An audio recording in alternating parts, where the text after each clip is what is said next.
Well, right now, skies mostly clear in our area, but just to our west, still watching a couple of thunderstorms here, just on the other side of the state line. And one has been tornado warned here over the last 15 minutes or so.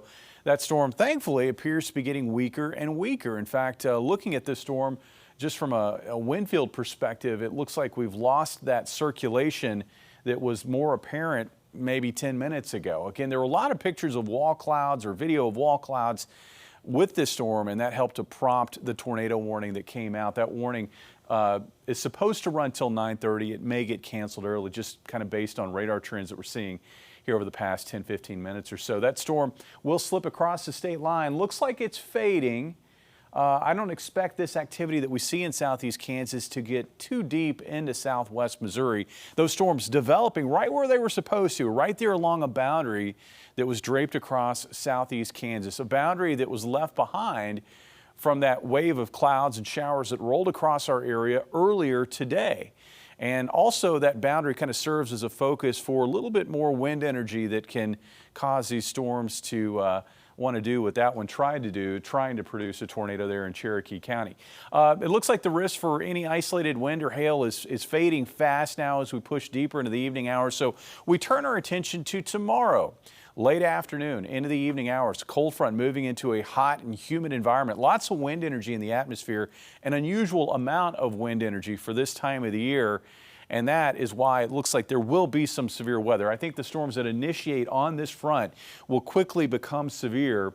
All modes of severe weather possible with those initial storms. But it looks like as storms move off that front and drop southeast, they are going to start running into some headwinds. There's going to be a cap in place south of that front, and I think as the storms try to push into that, that will cause problems. Plus, there's not a lot of upper level lift. A lot of that kind of passes by our area. So I think storms initiate, they become severe, and then they start to break up into clusters and drop further southeast toward I-44.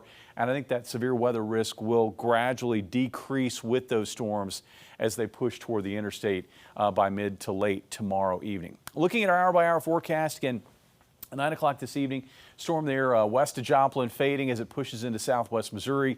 Rest of the night looks quiet, mostly clear skies. Winds are going to pick up towards sunrise, and it looks like winds will continue to increase after sunrise, becoming windy during the day on Wednesday. And then late in the afternoon, thunderstorms quickly line up along that cold front. And look what happens to those storms as we work through 7 o'clock. We get a batch that kind of pushes east toward the St. Louis area. Another batch kind of moves down I-49. So we have these clusters of storms, and it looks like it may be about 9-10 o'clock that we see that severe weather risk really drop off with those storms. So the window looks to be about 5 to 10 o'clock tomorrow evening along and north of I-44. That's where we're going to kind of focus our attention for severe weather.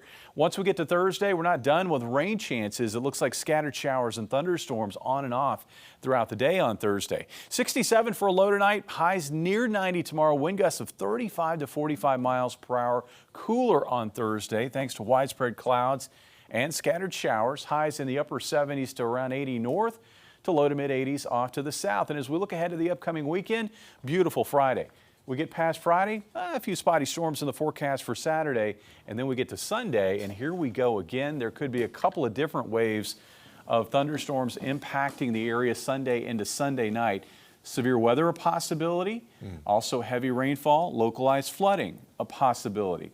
And then we get back to quieter weather early next week. Interesting how those storms seem to be falling on the weekends for us. It's been, we've talked about this, June, we went through a very quiet month of May. Yeah, and then everything is kind of refired in terms of a severe weather perspective. And there will be additional chances for severe weather over the next week. We'll be watching. All right, thank you.